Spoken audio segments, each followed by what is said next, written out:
అందమైన చర్మ సౌందర్యం మీ సొంతం. Second aqua radiance deep cleansing gel.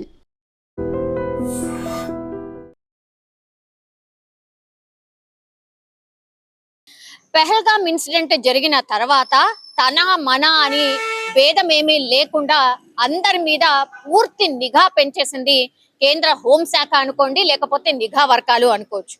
అందులో భాగంగానే ఇప్పుడు స్లీపర్ సెల్స్ ఎవరైతే ఉన్నారో వాళ్లకు సంబంధించిన ఇన్ఫర్మేషన్ ఒక యూట్యూబర్ మనకు తెలుసు జ్యోతి, ఆ తర్వాత మొన్న జరిగినటువంటి సిరాజ్ అండ్ సమీర్ ని అదుపులోకి తీసుకోవడం కావచ్చు, ఇంకా కూడా ఒక 14 నుంచి 15 మంది స్లీపర్ సెల్స్ ని పూర్తిగా మన దగ్గర ఇన్ఫర్మేషన్ ని పూర్తిగా పాకిస్తాన్ కి డబ్బులు తీసుకొని చేరవేసిండ్రు అనేది వీళ్ళ మీద ఉన్నటువంటి అభియోగం. వీళ్ళందరినీ కూడా అదుపులోకి తీసుకొని రిమాండ్ కి తరలించి పూర్తిగా ఇన్వెస్టిగేషన్ చేస్తున్నారు.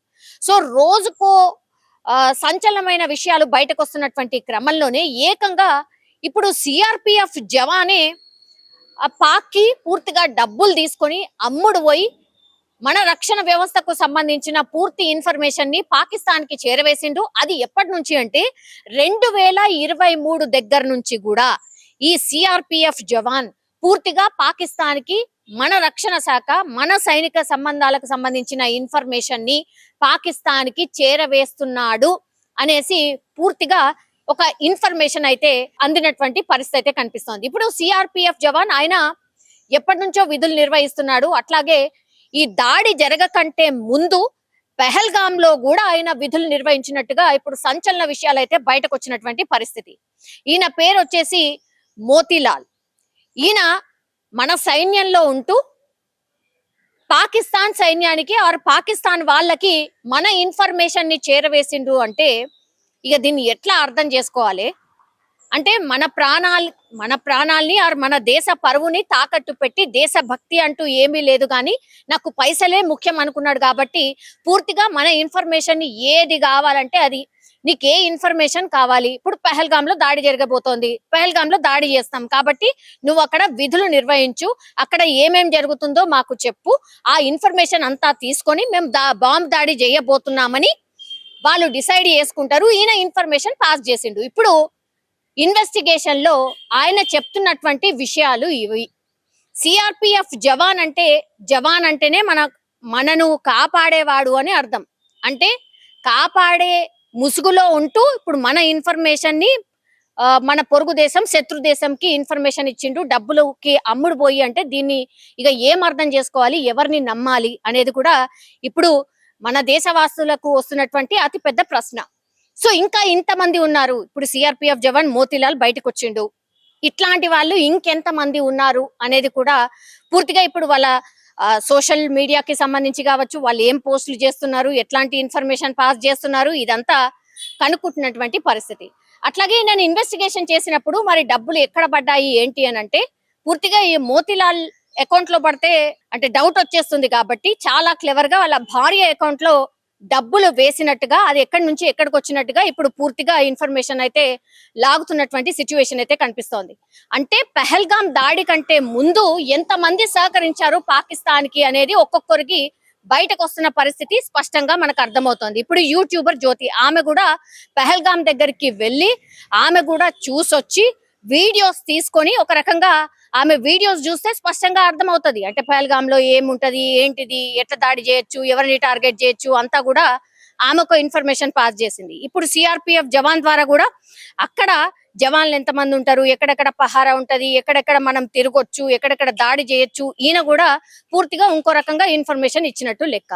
సో వీళ్ళందరినీ ఏం చేయాలి మరి? సరే రిమాండ్ కి తరలించిండ్రు, ఇన్వెస్టిగేషన్ చేస్తున్నారు. ఇంకా ఎంతమంది ఉన్నారు కనుక్కోవాల్సిన అవసరం ఒకటి.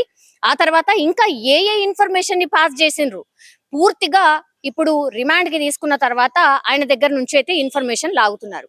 వీళ్ళే కాదు, ఇప్పుడు సిఆర్పిఎఫ్ జవాన్ ఒకతన, తర్వాత యూట్యూబర్ ఇంకొక ఆమెన, ఆ తర్వాత ఇప్పుడు స్లీపర్ సెల్స్ కింద ఒక 15 నుంచి 16 మందిని వాళ్ళని అదుపులోకి తీసుకున్నారు. పాక్ కి సంబంధించి ఇన్ఫర్మేషన్ పూర్తిగా పాస్ ఆన్ చేసిండ్రు అని. ఆ తర్వాత మొన్న సిరాజ్ అట్లాగే సమీర్ ని వాళ్ళ అదుపులోకి తీసుకున్నారు. ఇప్పుడు వీళ్ళ సో దగ్గర ఇప్పుడు మన లెక్క ప్రకారమే ఒక 20 మందిని పూర్తిగా పాకిస్తాన్ కి సహకరిస్తున్నట్టుగా భావిస్తున్నారు. వాళ్ళ దగ్గర నుంచి పూర్తి ఇన్ఫర్మేషన్ తీసుకుంటున్నారు. వాళ్ళు ఒక్కొక్కరిని ఇన్వెస్టిగేషన్ చేసినప్పుడు ఒక్కొక్కళ్ళు ఒక్కొక్క రకంగా జవాబు చెప్తున్నారా, లేకపోతే నిజంగానే వీళ్ళు ఇన్ఫర్మేషన్ పాస్ ఆన్ చేసింది ఒకే రకంగా ఉందా, పహల్గాం దాడి కాకుండా ఇంకా ఎన్ని చోట్ల దాడి చేయాలనుకున్నారు, ఇంకా ఎంతమంది స్లీపర్ సెల్స్ ఉన్నారు, వీళ్ళ అకౌంట్స్ ఏంటి, వీళ్ళ ఫ్యామిలీ ఏంటి, ఇదంతా కూడా ఇన్ఫర్మేషన్ పూర్తిగా సేకరిస్తున్నారు.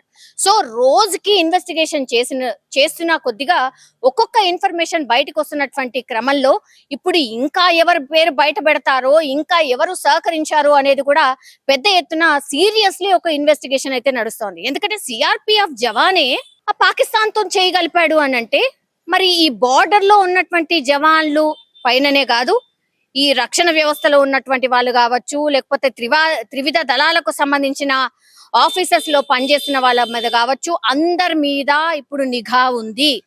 ఇంకా ఎంతమంది పేర్లు బయటికి రాబోతున్నాయి అనేది కూడా పెద్ద ఎత్తున చర్చ అయితే నడుస్తోంది. చూడాలి మరి ఈ ఇన్వెస్టిగేషన్ లో ఇంకెన్ని సంచలన నిజాలు వీళ్ళు చెప్పబోతున్నారు ఏంటి, ఆ తర్వాత వీళ్ళు ఇంకా ఏ రకంగా కుట్ర పన్నారు, వాటన్నిటిని మనం భగ్నం చేసేసామా, లేకపోతే ఇంకా ఏమైనా థ్రెట్ ఉందా? ఎందుకంటే ఈ రోజు అమృత్సర్ లో తాజాగా ఒక బాంబు పేలుడు జరిగింది కాబట్టి ఇంకా ఈ డౌట్స్ అయితే ఇంకా పెద్ద ఎత్తున రైజ్ అవుతున్నాయి. మరి చూడాలి ఇన్వెస్టిగేషన్ లో ఇంకేం సంచలన నిజాలు చెప్తారు అనేది ఇంకా చూడాల్సిన అవసరం అయితే కనిపిస్తోంది. నిజంగా ప్రస్తుతం ఉన్నటువంటి సమాజం దేనికి ప్రయారిటీ ఇస్తుంది?